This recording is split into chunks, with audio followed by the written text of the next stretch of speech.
Obviously a longer practice today. Stu told us it was really about the details. How do you take advantage of a day like this to reset the moment? The purpose is to be very intentional, to be very clear, not to overdo it, but give guys the amount of information that they need so that they can be prepared for what the next couple of days will look like as far as practice goes. These sessions are going to be longer. Like, as coaches, we love this moment, the opportunity to, hone in on one opponent and take, multiple days to prepare.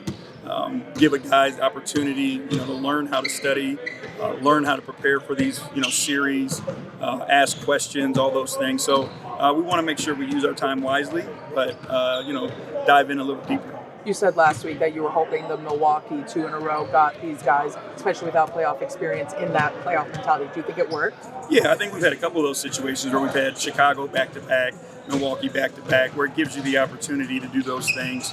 Again, take a plan, make an adjustment, go out and execute the plan. I think it was very helpful for our guys. You mentioned last week that it's, we were all kids and parents would tell you things, but until you experience it, you didn't know. What can you do as a coach to kind of prepare them for the moment and while keeping their emotions, in management? I think it all starts with your habits that you form from the very beginning of the season. And if you fall back on your training and fall back on your habits, you give yourself a chance. What you can't control is what it looks like where you're going. Playing on the road in your first playoff game, those are things that you can't control as a coach. Our guys will see what it looks like. We'll show them what it looks like. We've got video edits. We've got clips of, what the playoffs feel like, the things you can do more of and get away with in the playoffs and all those things. So we're going to give as much information as we can to prepare them. But there's always that fine line of we're not trying to create any extra anxiety either, and just being able to put them in positions where they can be themselves and go out and be successful. I know you're not spoken a lot about this Cade's leadership and the way he's able to lead without leaving anyone behind. How big that is? Can you pinpoint one game this season where you think he had his leadership completely? I'll go back. There was a game in Indiana, and I talked about it before, where 𝗙𝗢𝗟𝗟𝗢𝗪 was in the corner. Cade threw him the ball. He missed a shot. Got it back. The right thing to do was to throw the ball to 𝗙𝗢𝗟𝗟𝗢𝗪 again in the corner. He threw the ball back to 𝗙𝗢𝗟𝗟𝗢𝗪 in the corner, and he made the shot. That to me was a standout moment where it was he really gets it, and he understands, what his teammates need, what his belief in his teammates, and how much that means to them as well. I know you're not going to dive too much into it, but when you go back and you take a look at the film, what are some of the intangibles that stood out that led to y'all having success against the Pistons this season? Yeah, I'm not going to answer that. I'm not going to answer that. I know the game stays the game, but Stu mentioned just having the veterans around can help for the guys who are going through this. What is it you want that group to show some of these guys? Just composure and poise, focus, attention to detail, routine, all the things that may not necessarily happen on the floor yet, but lead up to success on the floor. And then when you do get on the floor, understanding the moment, understanding what your impact is and how important limiting mistakes are.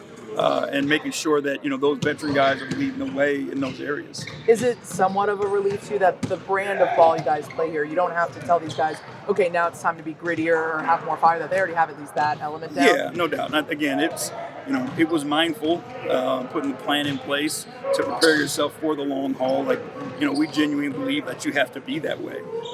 There's not going to be a lot of finesse out there that ends up winning at the level that we want our guys to go to win at. So, plan going to begin with was let's be that, because we can control it, right? We can control how physical we are. We can control how gritty we are. What it's going to come down to is now when teams are playing that way towards you, now how does your experience help you, and how can your offense get going when teams are being physical with you? Hey, JB, as a lot of these guys get set for their first playoff game, can you recall your first playoff game as a coach and what was running through you in that moment?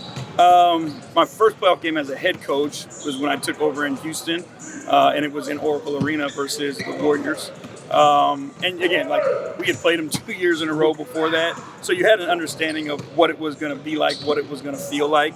But for me, this is the fun part, right? And that's what I want our guys to understand is you work your tail off all season long, and this is the payoff. This is the reward for for all the work that you put in throughout the regular season.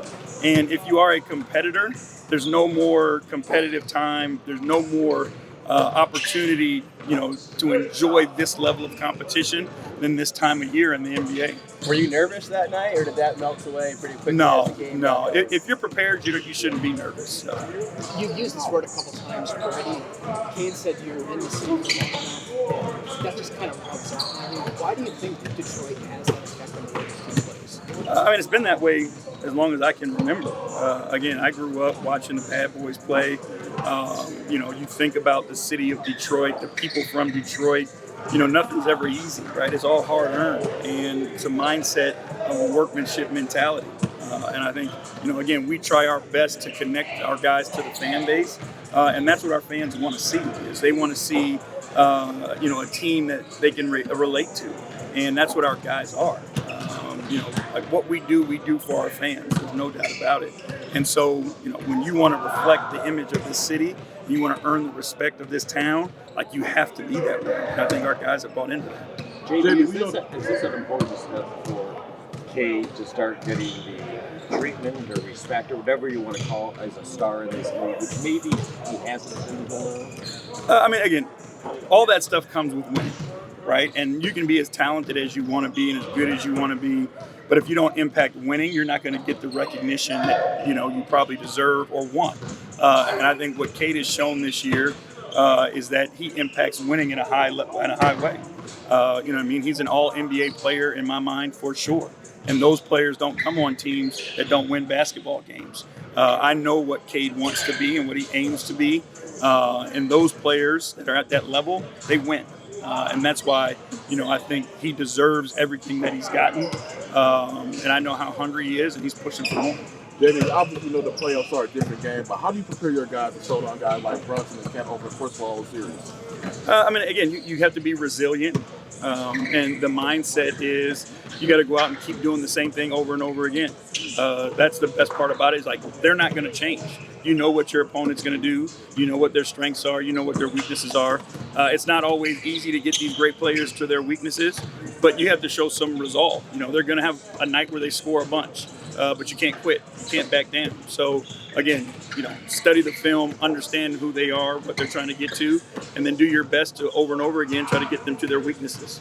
Coach French a few weeks ago said that he voted you for Coach of the Year, and we'll see how that goes, obviously. But just from talking to coaches around the league, what's been your impression of how people have viewed what the Pistons have been able to do this year, just as a collective? People show respect to it, and that's nothing to do with coaching. That's with those guys on the floor that go out there every single night and earn the respect of their opponents.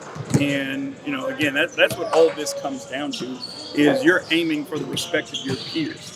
A lot of these awards and things like that, that are media driven or whatever. But if you ask the guys that are on that floor trying to compete, it matters to them what their peers think about them.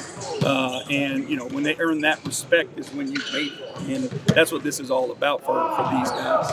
What is it about trading that as soon as they've gotten everybody on the same team in a short amount of time? He's very principled. He's very secure. And he cares about the people that are around him. And when you work with somebody like that, it makes your job easier, and it gives you the want and the belief to buy in.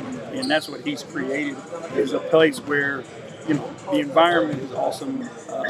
His leadership is amazing. And you buy into whatever direction he wants to go. And then he allows you to be yourself while you do it. Thanks, Thank y'all. Thank you.